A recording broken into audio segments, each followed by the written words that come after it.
My name is Dr. Joe Dispenza. I'm the author of 3 books. My first book is called Evolve Your Brain, The Science of Changing Your Mind. My second book is called Breaking the Habit of Being Yourself, How to Lose Your Mind and Create a New One. And my last book is called You Are the Placebo, Making Your Mind Matter. My interest is to use science as a language to help people understand spiritual principles and bridge science and spirituality so that they have within their reach all the tools to begin to make necessary changes in their own personal lives. In the last video, we talked about how we can take information, learn that information, and produce physical changes in our brain. But once we learn that intellectual, philosophical information, the next most important thing to do is to apply that information, to personalize it, and to demonstrate it. And if we can align our behaviors and our intentions, our mind and body, we are going to have a new experience. Experience then enriches the circuits of our philosophical information, and then the brain makes a chemical and we begin to feel the results of our efforts. We feel more powerful, we feel more loving, we feel more compassionate, we feel more like a leader. And that's when we're teaching our body chemically to understand what our mind has intellectually understood. So knowledge is for the mind and experience is for the body. And if you can repeat anything over and over again, it's going to become a skill. It's going to become a habit. It means you've practiced it so many times that your mind and body are merging as one. In other words, your body knows how to do it as well as your mind. That's when you are innately embodying that information and it becomes who you are. You've practiced it so many times that you don't even have to think about it. So imagine taking spiritual, philosophical, scientific principles about possibility, about creating the life that you want, about healing yourself from certain diseases or certain conditions, and understanding then that you can signal new genes in new ways and rewire your brain. You can literally have your thoughts affect your body and your feelings affect your brain. And begin to understand that if you begin to apply these things, you could begin to see the results within your body and within your life. In this video, I want to talk about how your personality creates your personal reality and how your thoughts are intimately connected to the life that you live right now. But before I do that, I just want to take a minute and thank everybody for their comments since the last video. I love the people that are actually applying it to their life. The most difficult part of all of this is making the time to do it. And when you and I begin to make the time to measure our own changes in our life, now we're no longer being philosophers now. We're beginning to initiate that information and we begin to master it over time. Most people in their life wait for crisis or trauma or disease or diagnosis or loss before they finally make up their mind to change. But the new science gives people permission to begin to change in a state of joy and inspiration, in a state of pain and suffering. And so it is my hope and my message that you don't wait for tragedy or crisis, that you do it because you can understand that you can enrich your life even more. So in the last couple years, one of the things that we've noticed is that common people just like you are doing the uncommon. They're healing themselves of diseases. They're creating big changes in their life. They're healing themselves of past traumas and scars that keep them stuck in the same routine patterns. I was in a movie 10 years ago called What the Bleep Do We Know? 14 scientists and researchers were making an attempt to explain the nature of reality. Since that movie, in the last 10 years, many people asked the same questions when we did conferences all around the world. The 2 questions were this: that information is really great, but how do we apply that information? And if it really means that in order for us to change our mind to produce a change in our life, why is it so hard to change? So in the last few years, we've been teaching conferences and workshops around the world. And one of the cool things we've been doing is bringing scientists and researchers right into our workshops to measure change in the brain, to measure change in the body, to measure genetic changes, to measure changes in the energy of the room, to measure changes in the energy field around people's bodies. And I can tell you without a doubt that you're more powerful than you know. And that what makes it so cool is that you don't have to be a Buddhist monk. You don't have to be someone who's dedicated to any religious doctrine. You don't have to have 40,000 hours of meditation. That once you understand the science of how this all works, and we can demystify it and then give you the proper instruction on how to apply it. That we can take information that can ultimately lead to transformation. And what we found over the course of the last 2.5 years, people really have the skill sets, once they're taught how to do it, to really begin to embody this information.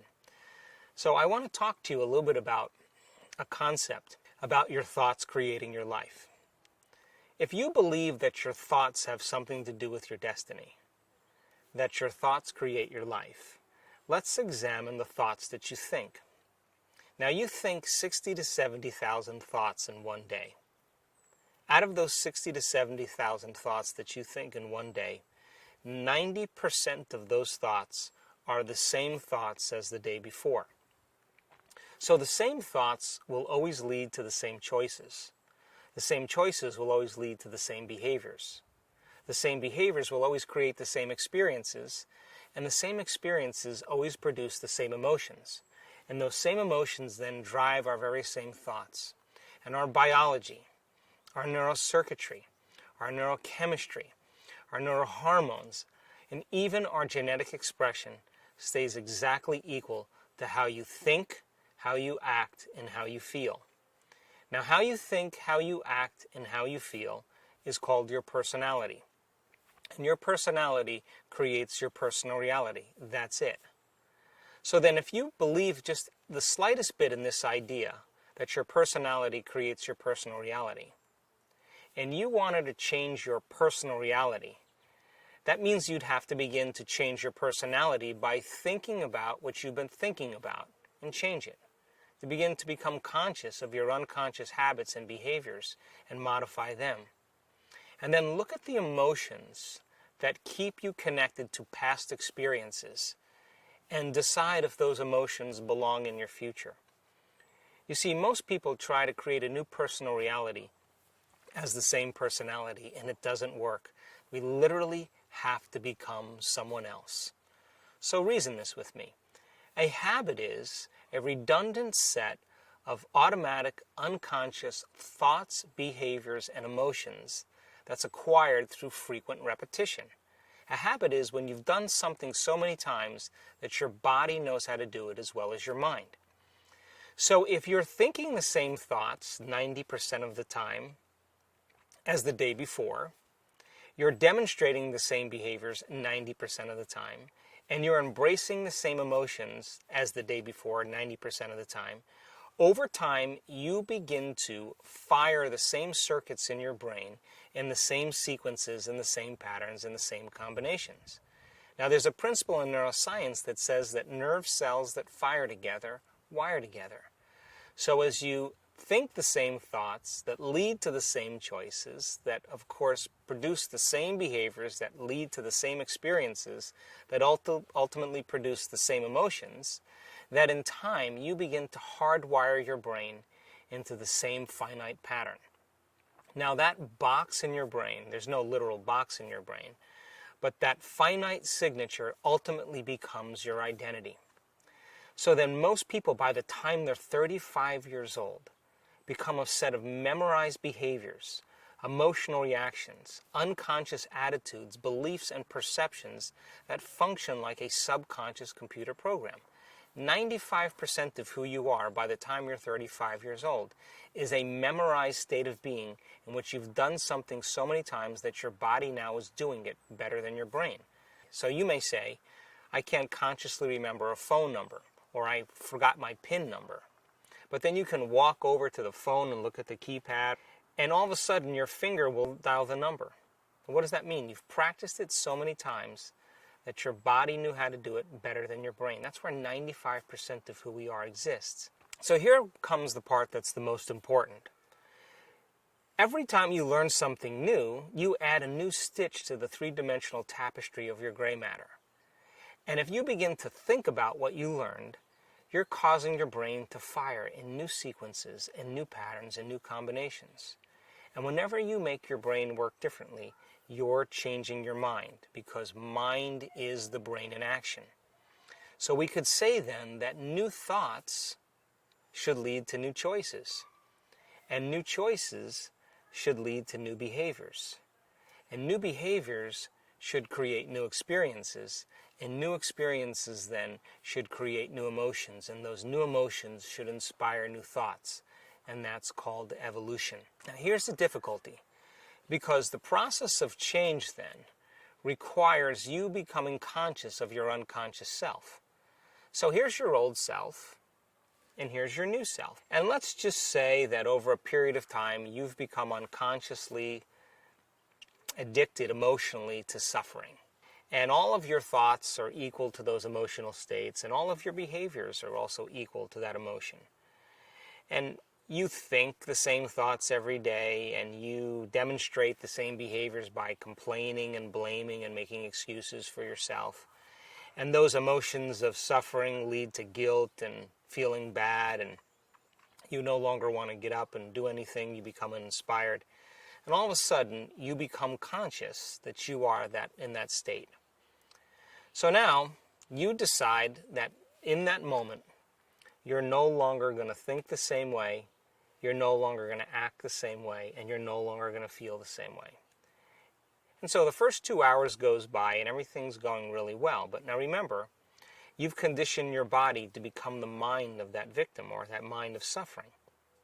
And all of a sudden now, as you begin to interrupt that chemical continuity between your brain and your body, the body starts sending signals back to the brain. And all of a sudden, you start to hear little voices in your head, chatter that says, why don't you start tomorrow? This is uncomfortable. This doesn't feel right. It's my mother's fault that I'm this way. I'll never change. And that's the body looking to unseat the mind and return back to its familiar state. But the hardest part about change is not making the same choice as you did the day before.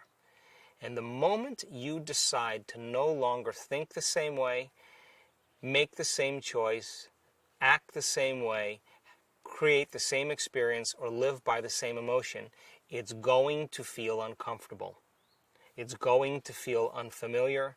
There is going to be a certain amount of uncertainty and unpredictability.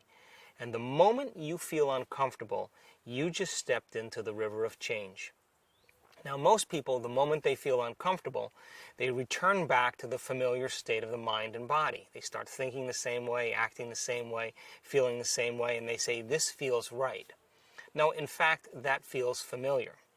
Now, going from the old self to the new self is the neurological, is the chemical, is the biological, is the hormonal, and even genetic death of the old self.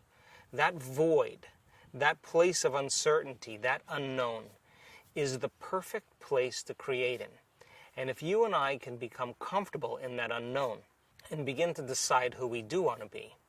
In other words, many people say when they're in that unknown, I can't predict my future. This doesn't feel right. Well, the best way to predict your future is to create it, not in the known, but in the unknown. So what if you said now, what thoughts do I want to fire and wire in my brain? What behaviors do I want to demonstrate? And if you were to close your eyes and begin to think about how you are going to act, the mere act of mentally rehearsing who you're going to be begins to install the neurological circuits in your brain to look like the experience has already occurred. Now what that means is that the brain is primed in its circuitry to no longer be living in the past, but now living in the future. And what if you said, how would greatness live today?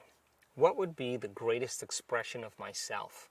Can I teach my body emotionally what that future could feel like now? And if you were able to cultivate the emotional state ahead of the actual experience, the emotion then that you're creating of wealth, the emotion that you're creating of leadership, the emotion that you're creating of patience, the emotion that you're creating of a new relationship and love, now means that your body as the unconscious mind does not know the difference between an actual experience in your life that creates an emotion and an emotion that you can create by thought alone. To the body, it's exactly the same. And your body then is all of a sudden emotionally living in the future instead of living in the past. So here's the question. Can you believe in a future that you can't see or experience with your senses yet. But you've thought about enough times in your mind that your brain is literally changed to look like the experience has already occurred. The latest research in neuroscience says that you can change your brain just by thinking differently. And can you begin to select a new possibility that already exists in the quantum field and begin to emotionally embrace that future reality to such a degree that your body as the unconscious mind begins to believe it's living in that future reality in the present moment, and you're signaling new genes in new ways so that your body begins to change to look like the experience has already occurred? So reason this. If your brain and body are physically changed, there's physical evidence to look like the experience has already occurred, this is the moment to relax, because the experience is going to find you. And it's going to come in a way that you least expect, that surprises you, and leaves no doubt that what you did inside of you produced some effect outside of you. And when you can correlate the changes you've made inside of you with the effect that you produced outside of you, you'll pay attention to what you did and you'll do it again. And that is called human empowerment. And there isn't a person on the planet that's so special to be excluded from this equation. So the process